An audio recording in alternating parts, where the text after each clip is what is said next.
Welcome back to my channel. Today I'm going to tell you about an Android OS which, after installing, allows you to play your Android games without any emulator, and that too with a key mapping option.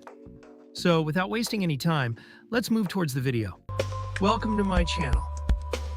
Technicio. First of all, I will download the PrimeOS file. For this, I will open my browser and search for PrimeOS. Here you will get the second or first option, which is the PrimeOS official website. But if you download PrimeOS from the official website, that is an unofficial version which may have errors or different bugs. Their official version is only available at SourceForge.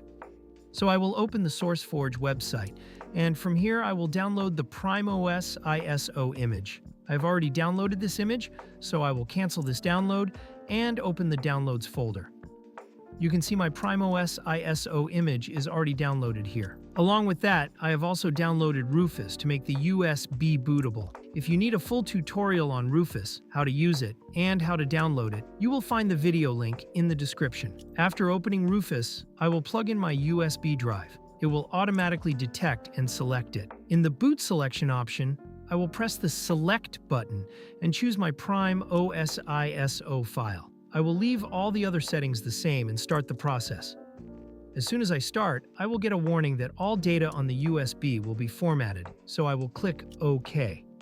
Next, it will ask me which method I want to choose, write in ISO image mode or write in DD image mode. I will choose ISO image mode and click OK.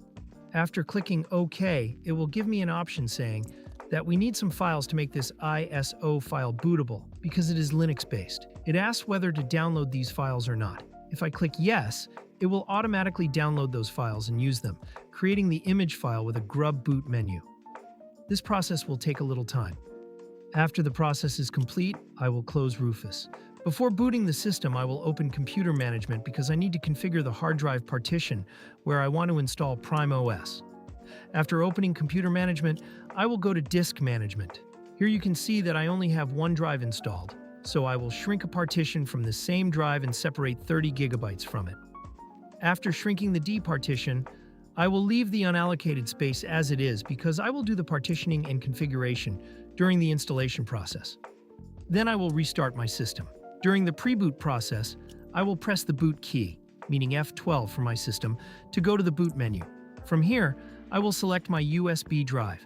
After selecting the USB drive, you will get the PrimeOS boot options. In the boot options, the first option you will get is the PrimeOS Live version. The second option is the Live version debug mode. The third is installation, manual installation, where you can do partitioning yourself, choose hard drives, and select the file system. And if I go into advanced options here, there you will find Vulkan support, no setup wizard, no hardware acceleration, and auto install to specified hard disk. This means if you have an extra hard drive and you want to install on that entire hard drive, you can simply choose the auto install to specified hard disk option and install PrimeOS on the whole hard drive. But I want to do a manual installation because I want to dual boot it with Windows, and I only have one hard drive. So I will press the exit button to go back, and from here I will choose the PrimeOS installation option.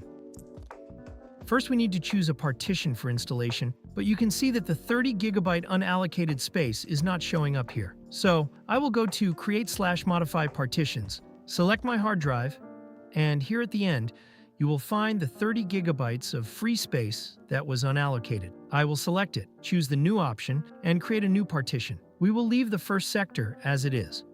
We will choose the size and sectors as the full 30 gigabytes. Then it will ask us which file system we want to choose, a Linux file system or a Windows file system. If you press Enter, it will choose the Linux file system, code 8300.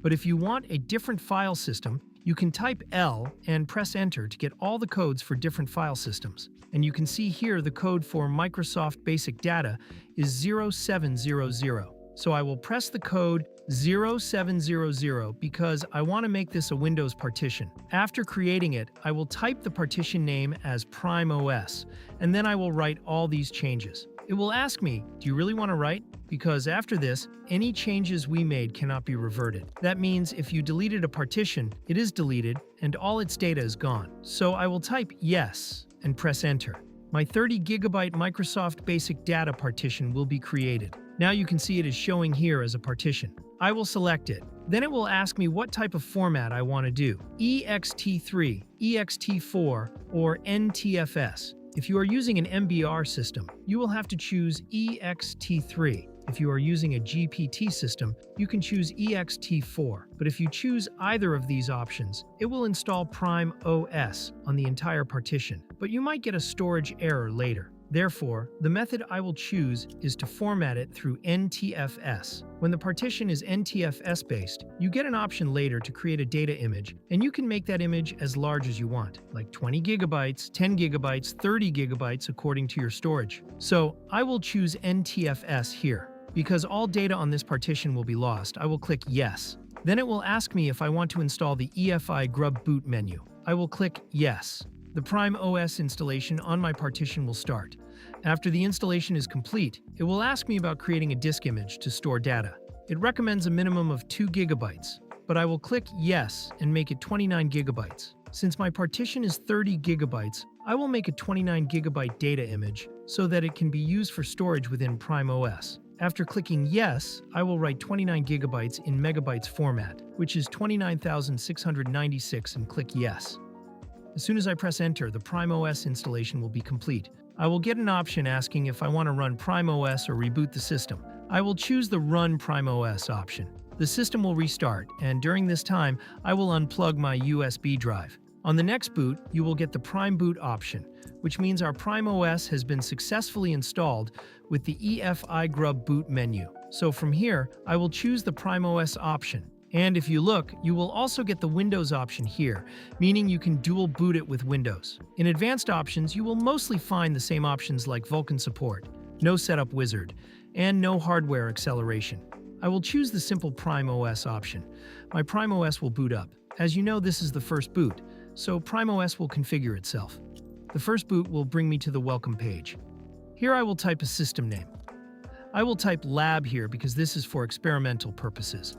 And in the region below, I will select the New York region, America/New York. After that, the terms and conditions will appear. I will accept them. Now you can see that PrimeOS is configuring just like Windows, and then it will start. So this is PrimeOS. Through this, you can install and play any of your games on your system without any emulator, and along with that, you can also use key mapping. And here, you will properly get the Play Store option from where you can install different mobile apps. In my next video, I'll tell you how you can recreate your Windows UEFI folder through CMD commands. So don't miss my next video, and please subscribe to my YouTube channel, Technicio, and hit the bell icon so that you'll never miss an update from our channel. Together, let's end tech tantrums. Thank you.